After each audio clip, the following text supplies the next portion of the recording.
तो ज़मीन का फ़ायदा आपको नहीं तो आपकी नस्ल को ज़रूर होगा।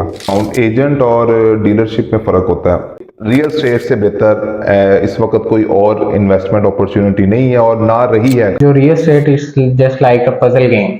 जो पाकिस्तान का जो पैसा है सारा वो किधर जा रहा है, वो रियल स्टेट के अंदर जाता है। ये डीवैल्यूएशन ऑफ मनी हो रहा है पाकिस्तान का पीकेआर। तो रियल स्टेट में आपने एक ज़मीन लेनी है, उस ज़मीन को आपने होल्ड करके रखो। रफ़ी के अंदर मुझे ये उसकी सोसाइटीज़ में फ़ायदा नज़र आया। एक तो वो 20 मिनट्स ड्राइव एयरपोर्ट से है, 20 मिनट्स ही बैरियर टाउन से है। अस्सलाम वालेकुम जी, मैं हूं अली हैदर और आप मुझे देख रहे हैं मेरे यूट्यूब चैनल वो ये अली भट्ट। और आज हमारे साथ जो पर्सनैलिटी मौजूद हैं वो है जमाल याकूब बेग साहब, जो कि डायरेक्टर जेजेएस ग्रुप भी हैं। उसके अलावा वो रफ़ी ग्रुप के रियल स्टेट एडवाइज़र भी हैं और उनका वाइड एक्सपीरियंस है फॉरेक्स ट्रेडिंग में। इंडिविजुअल एक्सपीरियंस उनका काफ़ी ज़्यादा है। तो आज हम जिस टॉपिक पे बात करेंगे वो है मनी मेकिंग स्किल्स क्या होती हैं, सोशल मीडिया मार्केटिंग क्या होती है, रियल स्टेट स्ट्रेटजीज क्या होती हैं। जमाल भाई क्या हाल चाल है?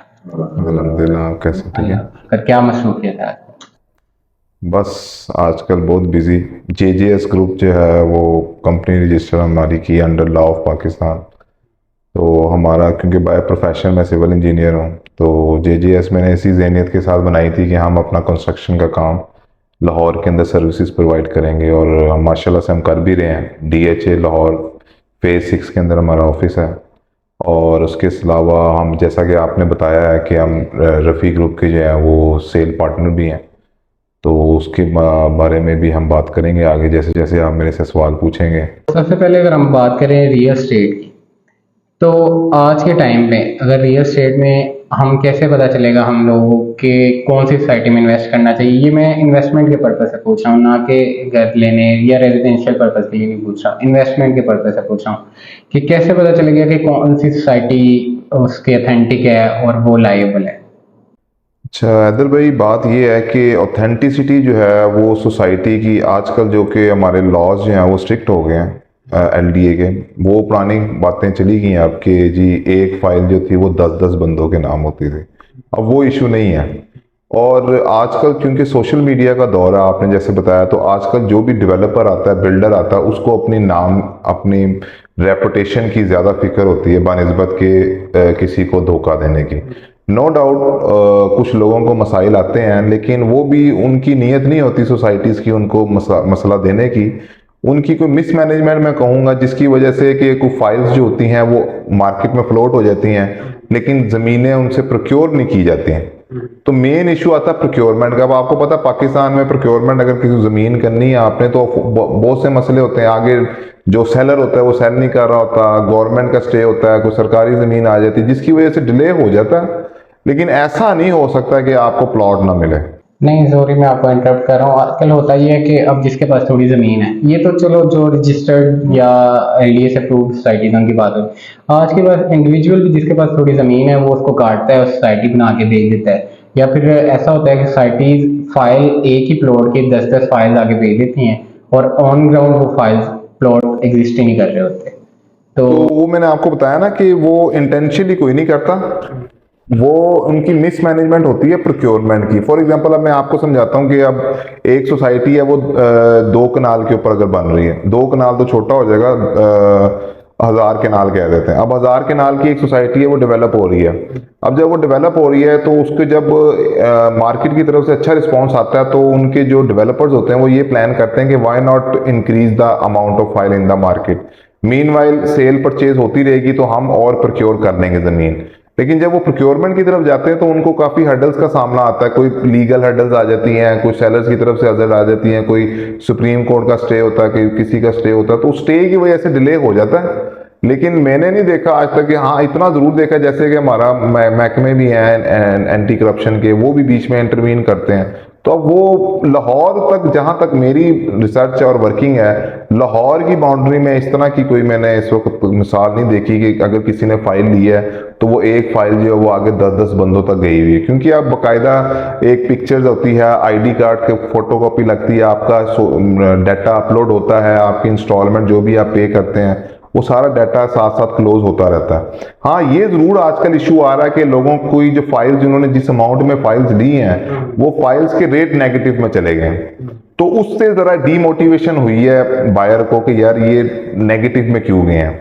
तो नेगेटिव में भी जाने की यही वजह होती है कि फाइल्स मार्केट में ज़्यादा हो जाती हैं और बाइंग या सेलिंग उसकी कम हो रही होती है, वो सिर्फ उस वजह से होता है। और अगर नेगेटिव में भी जाए तो जो भी अगर कोई बायर है उसको थोड़ा सब्र करना चाहिए, क्योंकि प्रॉपर्टी का जो काम है वो सब्र का काम है, और सब्र 2 साल का भी हो सकता है, 5 साल का भी हो सकता है। मुझे अभी भी याद है हमारे बड़ों ने ज़मीनें ली थी, वो दुनिया से चले गए हैं, तो उस एरिया को डेवलप होते हुए 25 साल लग गए। लेकिन ज़मीन एक ऐसा है जिसके अंदर अल्लाह ने फ़ायदा रखा है, तो ज़मीन का फ़ायदा आपको नहीं तो आपकी नस्ल को ज़रूर होगा।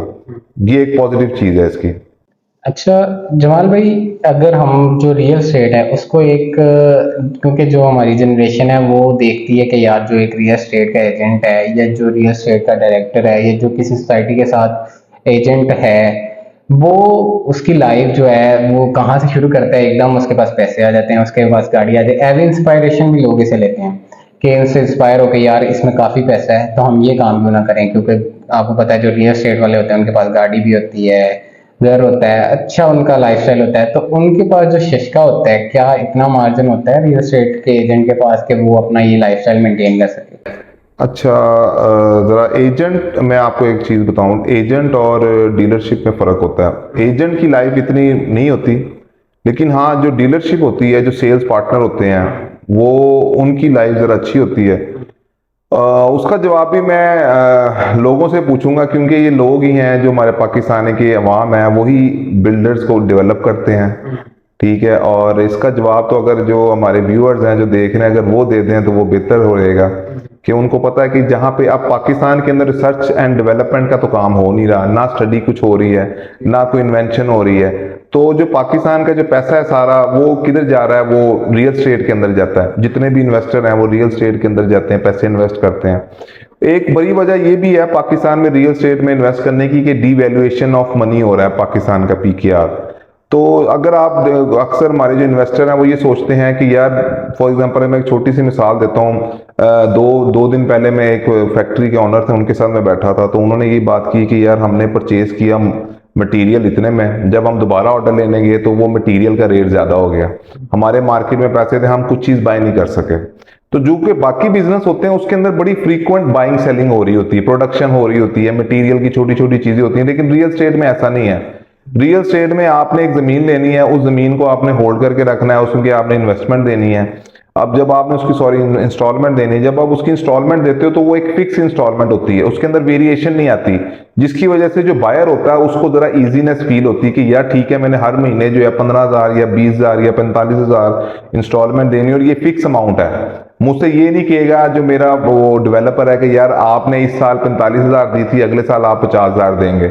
लेकिन अगर आप इसको कंपेयर करो दूसरे बिजनेसेस के साथ, उसके अंदर कॉस्ट ऑफ बिजनेस जो है वो इंक्रीज हो रहा है। जैसे कि हमारा कंस्ट्रक्शन की कंपनी में, बाय प्रोफेशनल सिविल इंजीनियर हूँ, तो हमारी कंस्ट्रक्शन की इंडस्ट्री में हमें सबसे ज्यादा जो ड्रॉबैक हमें मिलता है वो मटेरियल की प्रोक्योरमेंट के अंदर मिलता है। हम फॉर एग्जांपल सरिया लेकर आते हैं 208 का, हम 3 दिन बाद जाते हैं वो सरिया होता है 240 का या 210 का या 50 का। भी ये साल तो बहुत ही मसले रहे हैं सरिये स्टील में, तो उसमें क्या होता है, कॉस्ट ऑफ डूइंग बिजनेस जो होता है वो इंक्रीज हो जाता है। जब cost of doing business increase होता है, जो बिजनेस ऑनर होता है उसकी जो इन्वेस्टमेंट होती है वो ज्यादा प्रोक्योरमेंट के अंदर चली जाती है, और इन्फ्लेशन जिसको आप कहेंगे, तो वो यही वजह है कि एक तरफ जो रियल स्टेट है, रियल स्टेट के अंदर आपकी इंस्टॉलमेंट भी सेम है, आपकी जो लैंड का अमाउंट है वो भी इंक्रीज हो रही है with the passage of time.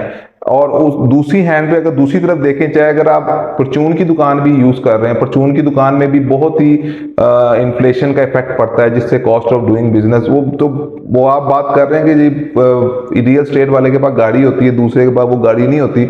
उसकी वजह यही होती है कि उस बेचारे को जो दूसरा कारोबार कर रहा है, वो अगर एक काम 50 लाख से उसने स्टार्ट किया, अगर वो दोबारा मटीरियल प्रोक्योर करने जाता है उसको 70 लाख रुपए की इन्वेस्टमेंट करनी होती है मटीरियल बाय करने की, जबकि रियल स्टेट में इसकी ऑपोजिट है। एक और बात अभी मैं पढ़ भी रहा था कि जो real estate is just like a puzzle game, you have to focus on each piece to successfully finish the game. तो आज के टाइम पे अगर हम लाहौर की रिसेंटली बात करें तो काफ़ी सोसाइटी हैं जिनमें अर्बन सिटी है, रफ़ी ग्रुप के काफ़ी प्रोजेक्ट हैं, ग्रीन पाम सोसाइटी है, उसके अलावा और भी काफ़ी प्रोजेक्ट हैं। तो अगर इन्वेस्टमेंट के पर्पज से देखा जाए तो कौन सी सोसाइटी इस वक्त ऐसी है जो इन फ्यूचर या अभी उसमें इन्वेस्टमेंट के लिहाज से हमें फ़ायदा हो सकता है? जैसा कि मैंने आपको बताया, रियल स्टेट में आप कहीं पे भी इन्वेस्टमेंट की अपॉर्चुनिटी देखते हैं, आपको फ़ायदा होगा। अब वो फ़ायदा कब होगा ये डिपेंड करता है सोसाइटी की लोकेशन के ऊपर, कि सोसाइटी की लोकेशन क्या है। सबसे पहले सॉरी मैं आपको इंटरप्ट कर रहा हूँ। बात अभी जस्ट लाइक एक बंदा है जिसके पास कैपिटल पड़ा है 2 साल के लिए, 3 साल के लिए, और वो चाह रहा है कि मैं इन्वेस्ट कर दूं और आफ्टर 2 इयर्स या 3 इयर्स मुझे एक अच्छा मार्जिन मिले, एक अच्छे प्रॉफिट के साथ मैं उसे सेल कर सकूं प्रॉपर्टी को। तो उस अगर पॉइंट ऑफ व्यू से देखा जाए तो कौन सी साइड ये है कि अगर हम फ्रेंकली स्पीकिंग के जिसका ओन आगे जाके बढ़ेगा और आगे जाके जो कस्टमर है, ये क्लाइंट है जो इन्वेस्टमेंट के पर्पज से खरीदता है, उसको फायदा होगा। सोसाइटीज सभी अच्छी हैं। अ, अगर आप देखें उनकी लोकेशन के ऊपर डिपेंड करता है। अब मैं चूंकि रफ़ी को देख रहा हूं तो मेरे पास जितनी भी क्यूरीज आती हैं वो मैं ज़रा आपके साथ शेयर करूंगा। कुछ लोग आते हैं, वो कहते हैं कि अब जैसे रफ़ी का जो ग्रुप है, सोसाइटी है, वो इधर लाहौर के पास है, ननकाना साहब, ननकाना साहब सॉरी कह रहा हूँ, काना काचा, और गज्जू मत्ता से जो है वो कोई 3 मिनट की ड्राइव के ऊपर है। तो उसकी अगर आप लोकेशन देखें तो वो इकबाल टाउन से उसकी ड्राइव 30 मिनट है। लेकिन अगर आप जाते हैं स्मार्ट सिटी की तरफ, उसकी ड्राइव जो इकबाल टाउन जो कि सेंटर है कलमा चौक, उससे जो है वो ज़्यादा टाइम पे चली जाती है। लेकिन वही लोकेशन डिपेंड करती है आपको कि सोसाइटी कौन सी अच्छी है। लेकिन चूंकि मैं तो रफ़ी के इस वक्त कर रहा हूँ प्रोजेक्ट, तो रफ़ी के अंदर मुझे ये उसकी सोसाइटीज़ में फ़ायदा नज़र आया कि एक तो वो 20 मिनट्स ड्राइव एयरपोर्ट से है, 20 मिनट्स ही बैरिया टाउन से, और 30 मिनट्स सेंटर ऑफ लाहौर से। तो मैं तो अभी इस वक्त रफ़ी ग्रुप को देख रहा हूँ। बाकी भी सोसाइटीज़ अच्छी हैं, नो डाउट। अर्बन सिटी अपना एक लिमिटेड अमाउंट में आपको एक इन्वेस्टमेंट प्लान दे रही है, तो होपफुली वो इतने में ही प्लॉट आपको दे, कोई डेवलपमेंट चार्जेस इंक्रीज ना हो उसके। और इसी तरह स्मार्ट सिटी है, स्मार्ट सिटी बड़ी अच्छी लोकेशन पे है, लेकिन वो जो अगर मैं अपनी अगर रिक्वायरमेंट के मुताबिक देखूं तो वो मुझे लाहौर से दूर नज़र आती है। लेकिन अगर आप दूसरों की रिक्वायरमेंट के मुताबिक देखेंगे जिनका फ्रीक्वेंट लाहौर से इन एंड आउट ट्रैवल है, उनको वो स्मार्ट सिटी ज़्यादा पसंद आती है। तो डेवलपर्स डिपेंड करता है कि डेवलपर कौन सा है। क्या डेवलपर डिलीवर कर देगा? स्मार्ट सिटी का भी अच्छा डेवलपर है, उसने भी डिलीवर किया है। रफ़ी का भी एक अच्छी सोसाइटी है, एक अच्छी हिस्ट्री है, 1978 से ये डेवलपमेंट कर रहे हैं, तो इसका भी एक अपना नाम है। अब बात ये बनती है कि अब हर किसी पाकिस्तानी के पास इतने पैसे तो नहीं है कि वो बैरिया टाउन में या फिर डीएचए में प्लॉट ले ले। अब जो मिडिल क्लास तबका है जो ज़रा इन्वेस्टमेंट करना चाहता है लेकिन उसके पास पैसे नहीं है, तो उनके पास यही प्राइवेट सेक्टर की सोसाइटीज़ रहती हैं, जिसमें से एक स्मार्ट सिटी भी एक अच्छा है, रफ़ी ग्रुप की सोसाइटी भी अच्छी है। जो है ना अभी जस्ट लाइक जो यंग जनरेशन है जस्ट लाइक मी, वो उनके पास पहली बात तो है नहीं, जो अभी सिनेरियो चल रहे हैं उनके पास इतना कैपिटल है नहीं कि वो इन्वेस्ट कर सकें। लेट्स सपोज अगर किसी बंदे के पास अभी है और वो इन्वेस्ट करना चाह रहा है, तो उसको कैसे पता चलेगा कि ये राइट टाइम है प्रॉपर्टी को सेल करने का, या उसको कैसे पता चलेगा कि मैंने इतना मार्जिन रख के उसको सेल करना है, या वो कैसे उससे अर्न कैसे कर सकता है आफ्टर इन्वेस्टमेंट? ये समझता हूँ कि जब से ये प्राइवेट सोसाइटीज़ आई हैं पाकिस्तान की मार्केट में रियल एस्टेट की, तो इन्होंने बड़ा एक आसान तरीका लोगों को दिया है, इन्वेस्टमेंट अपॉर्चुनिटी से भी और जो लोग घर बनाना चाहते हैं उससे भी। अब अच्छा तरीका क्या है कि अब आपको पता पाकिस्तान में एक यंग पर्सन है, यंग जनरेशन, उसके पास लिमिटेड अमाउंट है, जैसा आपने भी मुझसे पूछा। तो अगर वो लिमिटेड अमाउंट के साथ वो कोई फाइल इन एज इन्वेस्टमेंट की अपॉर्चुनिटी के नज़र रखते वो लेता है फाइल, तो फाइल्स के अंदर ना एक ओन आता है। अब वो ओन को आप न्यू प्राइसिंग भी कह सकते हैं। अब न्यू प्राइसिंग क्या होती है, अब मैं आपको बताता हूँ कि एक प्री लॉन्च रेट्स होते हैं। प्री लॉन्च रेट्स क्या है कि एक सोसाइटी ने एक इवेंट किया, जैसे कि रिसेंटली रफ़ी ग्रुप ने किया, एक इवेंट किया आपने, उस इवेंट के अंदर आपने अपना लॉन्च कर दिया कि जी रफ़ी ग्रुप ये लाहौर ग्रीन पाम लाहौर में बनाएगा सोसाइटी। इसके बाद नेक्स्ट स्टेप होता है ग्राउंड ब्रेकिंग सेरेमनी। जो लोकेशन होती है सोसाइटी की, उस लोकेशन पे जाया जाता है, एक उधर एक इवेंट किया जाता है कि जी हम अब मशीनरी स्टार्ट कर दी हमने, कि मशीनरी ऑन ग्राउंड है और फुल एक्सकवेशन हो रही है और मतलब धड़ाधड़ काम चल रहा है। इसको कहते हैं ऑफिशियली लॉन्च। अब सोसाइटीज़ क्या एक बेनिफिट देती है कि सोसाइटी एक प्री लॉन्च रेट देती है कि आपको, फॉर एग्जांपल रफ़ी ग्रुप दे रही है प्री लॉन्च रेट 5 मरले का, टोटल प्राइस 35 लाख रुपया। अब विद 350 3,50,000 की इन्वेस्टमेंट अगर आप करते हैं तो आपको एक 5 मरले की फाइल मिल जाती है। अब वो 5 मरले की फाइल आपके पास आ गई, आपके नाम पे आ गई, आपका सारा डाटा आ गया। अब आपने डिसाइड करना है कि आप इसको 3.5 ईयर्स की इंस्टॉलमेंट प्लान पे जाके फायदा आप लेना चाहेंगे या आप इसको नए रेट के ऊपर सेल करना चाहेंगे। अब डिपेंड करता है, आफ्टर 1 ईयर, आफ्टर 6 मंथ, एक आफ्टर लॉन्च जो होगा वो एक नई प्राइसिंग आएगी मार्केट में।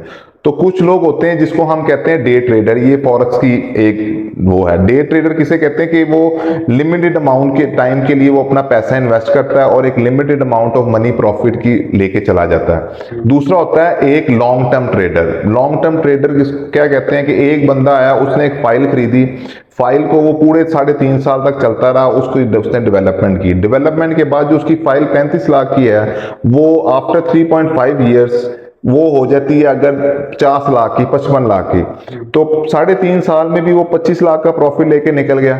इसको कहते हैं लॉन्ग टर्म ट्रेडिंग। तो ये दोनों अपॉर्चुनिटीज जो हैं प्राइवेट सोसाइटीज आपको देती हैं कि आप शॉर्ट टर्म में भी प्रॉफिट कमा सकते हैं और आप लॉन्ग टर्म में भी प्रॉफिट कमा सकते हैं। तो ये दोनों ऑप्शंस हैं जो भी इसमें इन्वेस्टमेंट, और मेरा ख्याल है जो 3.5 लाख रुपया है is not a big amount. और जैसे पाकिस्तान के इस वक्त हालात चल रहे हैं, अगर आप अपने अकाउंट में पैसे रखेंगे वो डी वैल्यू होंगे, और जो ज़मीन है उसमें अल्लाह ताला ने फ़ायदा रखा है। तो अगर आप वही डी वैल्यू होने से अगर आप अपने पैसों को बचाना चाहते हैं तो मैं तो ये समझता हूँ कि रियल स्टेट से बेहतर इस वक्त कोई और इन्वेस्टमेंट अपॉर्चुनिटी नहीं है और ना रही है कभी।